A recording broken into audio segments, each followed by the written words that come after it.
Hi everybody! Tonight's dinner, seeing how it's yucky and snowy and cold outside, I decided turkey soup sounded good, plus I had a whole bunch of leftover turkey from Thanksgiving that needed to be used up because it's getting close. So, in my Instapot, I thawed out the turkey and then I took it out so I could just pick it over a little bit more. And the water that the turkey cooked in is now in here. And I filled it to the halfway point with water, and then we got a whole bunch of celery and onions cut up in here, and usually I do blend them in my blender cup, that's why it's in the blender cup, but unfortunately I can't find the blender blade for some reason, because people put things away where it's they not my shouldn't fault. put them away. You did it! It's not my fault. But anyway, so it's the big blender cup just full of onions and celery. And you can put whatever you want to taste. What I will do is I will cook these onions and celery down, and then I'll use my immersion blender to make them really small and tiny because my family doesn't like big pieces of onions and celery and stuff like that. And then I have, this is my favorite, it's just Knorr chicken flavor bouillon. That's what I like to use. That's the one that I think tastes the best. I bought a 7-pound container of it off on Amazon because it was a really good deal at the time. So I just keep filling up the small container. Hey, at least if the zombie apocalypse happens, we'll have chicken bouillon. I just use a half tablespoon measure because that's what I have right at the moment. Sometimes there's a tablespoon in there. And I just put a few of them in to start. A few rounded ones. Here's 2. We'll start with 4 half tablespoons.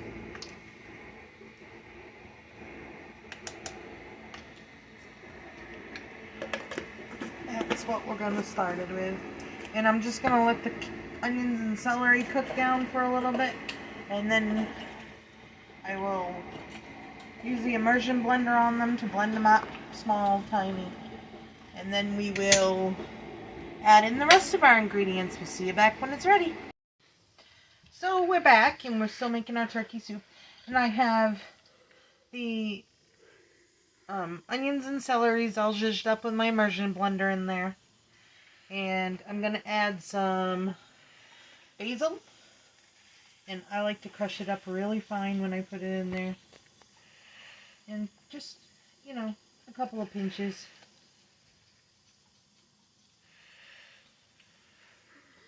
And also garlic. Since how we got the onions in there, and onions and garlic, of course, always has to go together.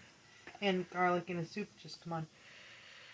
So probably 2 or 3 tablespoons of garlic because, you know, sometimes you can't taste it if you don't put a lot in there. So you need a lot. And we're going to get that all cooked up, and we're going to add our frozen corn now. And it's only frozen corn because I have frozen corn and I like frozen vegetables better, but I haven't gotten to the store, so that's why we don't have frozen other vegetables. And probably about a cup and a half or so of that. You know, it's all to taste. If you like a lot of corn, use a lot of corn.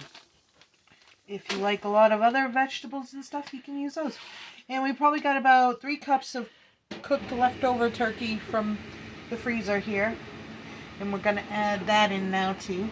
Just to, I mean, it's already warmed up and everything, but this will just add a little bit of extra turkey flavor, you know?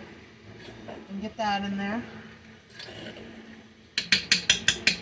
And we're going to let that cook a little bit.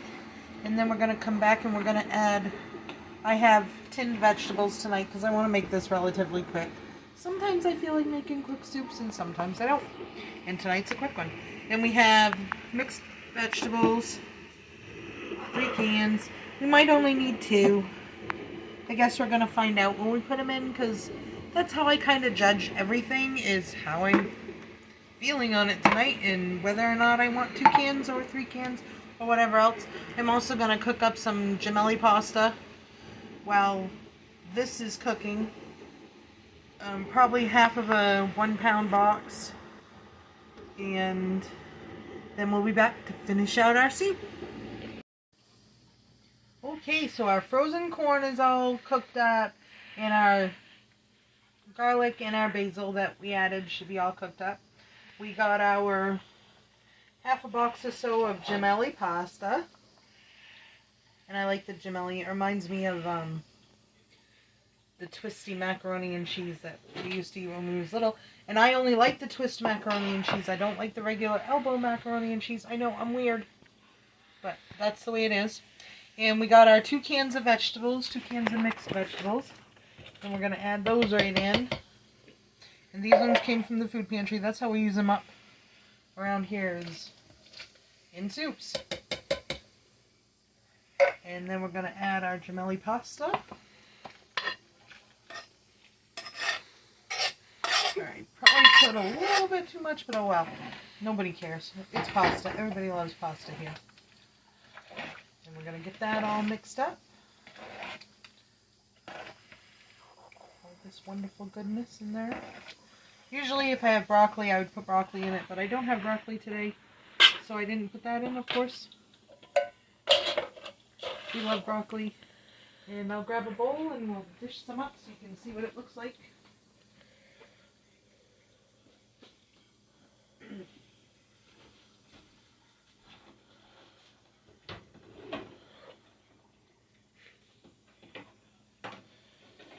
But I am not going to try it on camera because right now it's really hot.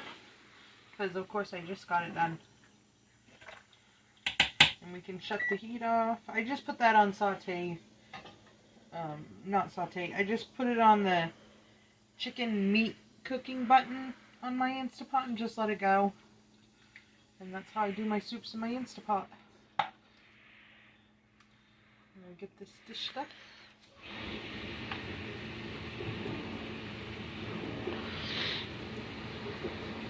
And I did add 1 more tablespoon of chicken broth. Chicken broth. Yep. I did add 1 more tablespoon of that. Just to taste. Do it to taste pretty much. And there is our finished turkey gemelli noodle soup.